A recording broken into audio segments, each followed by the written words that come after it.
बिस्मिल्लाहिर्रहमानिर्रहीम अस्सलाम वालेकुम की हाल चाल है जी तुहाडा। उम्मीद करदा सारे ठीक ठाक हो गए। अल्लाह ताला दे फजल ते करम दे नाल शुरू करते हैं अज दा व्लॉग। पहलों चलते हैं मस्जिद। ड्रिल मशीन पई मेरे को भाई सफदर दी, ये उन्होंने देख के उत्थे मस्जिद कम लगे हुए करते पे। तो राती बहुत गर्मी सी, मैं ना राती सौन लगा नहा के सुता, इन्नी गर्मी सी। सुबह उठिया तो ठंडी हवा चलती सी, हवा काफ़ी तेज़ आ, पिछले तुहानूं दरख्त हिलते नज़र भी आते होने। चलते पहले मस्जिद ड्रिल मशीन देख के फिर जावांगे मुरब्बे। जे तुसीं साडे चैनल हजे तक सबसक्राइब नहीं किया सबसक्राइब करो, तो बैल आइकन जरूर प्रेस करो ताकि साडी आने वाली वीडियो तुहाडे कोल पहुँचती रहे। तो वीडियो को लाइक तो कमेंट भी करो। मस्जिद वाला काम भाई सफदर ने तो मैं लिया इकट्ठे सीगा, पर मेरा फिर दुकान तो काम काफ़ी वध गया। सीजन आ गया अगे कटाई वढ़ाई का, तो वैल्डिंग का काम होंदा ज़्यादा, जिहदे वजह हुण भाई सफदर हुणां ने बंदा नाल होर लाया तो करदे पे काम। रहील जो पक्खा लग्या तो भी लाता थले जगह काम शुरू किया है। ड्रिल मशीन दे दी सफदर नूं। होर की हाल है? ठीक है। रेहड़ी साडी खड़ी है तैयार, तूड़ी भी अज लैके आनी है, पर जिद्दां हवा चलती पई तूड़ी पा ही नहीं होनी हैगी। हाँ मुंडा फिर दर्द करदा पे हुण काम कराना पैंदा पे तां बई हुण सीजन आ गया ना कि काम करना पैना, तेन पता। हाँ अदरीस ने मोढे दा, अदरीस ने मोढे दा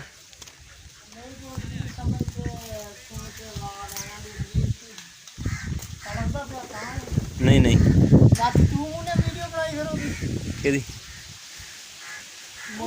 मुरब्बे में वापस आया ना, तो दिलशाद का फोन आ गया बई मेरे नाल ना काम करा दे बिजली का।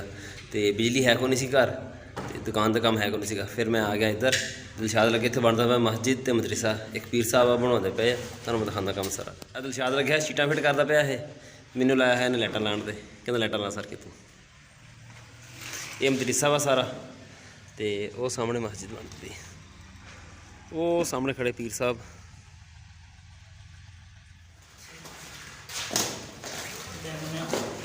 तो हो गया फारग, मैं चलना बड़े हाल हो।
ताजी हटो, मैं लाइट लानी है वो उत्ते हटना, मेरा ठेका भाई परे हो गया।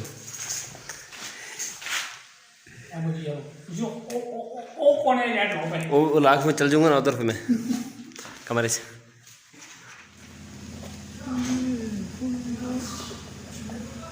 साजी लाइटां लग गई सारियां, लाइटां लग गई सर। बस आप मेन देने भाई चालू करते हैं, अल्लाह खैर रखें। वो तो मसला, मैंने पेमेंट करो तो मैं जावा। पेमेंट ਤੁਹਾਡੀ ਹੋ ਜਾਂਦੀ ਹੈ ਭਾਈ ਕਿੰਨੇ ਪੈਸੇ ਹੋ ਗਏ ਤੁਹਾਡੇ ਮੇਰਾ ਹੋ ਗਿਆ ਜੀ 10 ਤੇ 20 26 ਲਾਟਾਂ ਹੋ ਗਈਆਂ ਅੱਛਾ ਜੀ 2600 ਰੁਪਏ ਹੋ ਗਿਆ ਕੋਈ ਗੁੰਜਾਇਸ਼ ਕਰੋ ਯਾਰ ਚੱਲ ਤੂੰ 100 ਘੱਟ ਦੇ ਦੇਈਂ ਇੰਨਾ ਨਹੀਂ ਕਰ ਯਾਰ ਹਾਲਾਤ ਦੇਖ ਲਓ ਭਾਈ ਮੇਰਾ ਰੇਟ ਹੁੰਦਾ ਫਿਕਸ 100 ਰੁਪਏ ਮੈਂ ਵੈਸੇ ਤੈਨੂੰ ਛੱਡੀ ਖੜਾ ਯਾਰ ਚਲੋ ਭਾਈ ਕਰ ਲੈਂਦੇ ਆ ਮਿਹਨਤ ਚਾਲੂ ਕਰੀਏ ਚੱਲ ਠੀਕ ਇਹ ਹੈ ਜੀ ਪੀਰ ਸਾਹਿਬ ਦਾ ਨਾਂ ਜਿਹੜਾ ਮਸਜਿਦ 'ਤੇ ਲਿਖਿਆ ਬੇਫਜ਼ਾਨੇ ਨਜ਼ਰ ਆਲਾ ਹਜ਼ਰਤ ਸ਼ੇਖੁਲ ਮਸ਼ਾਇਖ ਪੀਰ ਸਾਹਿਬ ਦੇਵਲ ਸ਼ਰੀਫ ਜਾਮਿਆ ਮਸਜਿਦ ਜੁਗਰਾਨਾਤ ਚੱਕ ਨੰਬਰ 16 ML ਇਹ ਮੈਂ ਆਪਣੇ ਕੋਲੋਂ ਦੱਸਦਾ ਮੈਂ ਤੁਹਾਨੂੰ ਡਾਕਟਰ ਪੀਰ ਮੁਹੰਮਦ ਅਕਰਮ ਜਾਨ ਕਾਦਰੀ तकरीबन मस्जिद मुकम्मल हो चुकी है उस्ताद आ गया मैं टेंशन ना ले तू डी गया तो मैं चक लाँगा फिर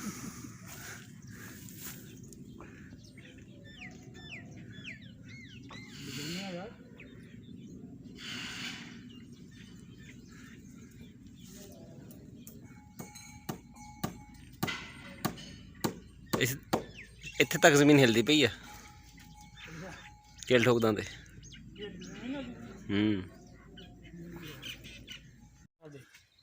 ਸਾਜੀ ਤੁਹਾਨੂੰ ਪਹਿਲਾਂ ਕਿਹਾ ਸੀ ਆਪਣਾ ਸਮਾਨ ਪੂਰਾ ਕਰਕੇ ਵਿਆਹ ਕਰੋ ਉੱਤੇ ਤਾਰ ਤਾਂ ਦੇ ਦੇ ਉੱਤੇ ਚੜ ਕੇ ਬਹਿ ਗਿਆ ਸਮਾਨ ਨਹੀਂ ਲੱਗ ਜਾਣਾ ਸੀ ਨਾਲ ਸਮਾਨ ਤਾਂ ਨਾਲ ਹੀ ਆ ਚੱਲ ਗਿਆ ਉਹ ਬੱਤੀ ਬਲ ਗਈ ਉਹ ਵੀ ਬਲ ਗਈ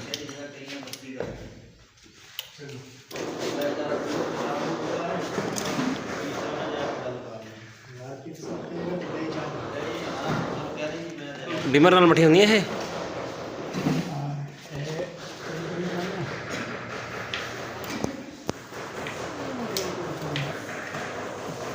टोटल मिस्त्री मजदूर इलैक्ट्रीशियन प्लंबर सारे वास्ते चाह बनती पई है तकरीबन 20 तो 25 बंदे लगे हुए काम करने थे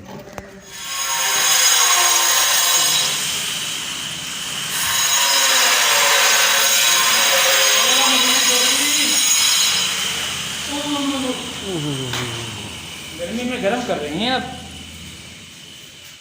ऐसे ਅਸੀਂ ਚਾਹ ਪੀਣ ਲੱਗੇ ਆ ਜੀ ਆ ਮਿਸਤਰੀ ਲੱਗੇ ਹੋਇਆ ਟੈਲਾਂ ਲਗਾਉਂਦਾ ਪਿਆ ਵਾ ਇਹਦੀ ਪਿਛਲੀ ਸਾਈਡ ਤੇ ਇੱਕ ਬਾਥਰੂਮ ਆ ਉੱਥੇ ਪਲੰਬਰੀ ਦਾ ਕੰਮ ਹੁੰਦਾ ਪਿਆ ਬਾਹਰ ਗਟਰ ਬਣਦਾ ਪਿਆ ਉੱਥੇ ਮਿਸਤਰੀ ਲੱਗੇ ਹੋਏ ਆ ਉਸ ਤੋਂ ਬਾਅਦ ਆ ਸਾਹਮਣੇ ਲੱਗੇ ਹੋਏ ਪਲਸਤਰ ਕਰਦੇ ਪਏ ਆ ਉਹ ਮਸਜਿਦ ਦੇ ਅੰਦਰ ਲੱਗੇ ਦੋ ਮਿਸਤਰੀ ਨਜ਼ਰ ਨਹੀਂ ਆਉਂਦੇ ਪਏ ਇੱਥੋਂ ਅੰਦਰ ਉਹ ਵੀ ਟੈਲਾਂ ਲੱਗਦੇ ਪਈ ਮਸਜਿਦ ਦੇ ਸੇਨ ਦੇ ਵਿੱਚ ਉਸ ਤੋਂ ਬਾਅਦ ਆ ਪੇਂਟ ਵਾਲੇ ਲੱਗੇ ਹੋਏ ਆ ਸਾਹਮਣੇ ਇਹ ਪੇਂਟ ਕਰਦੇ ਪਏ ਇਹ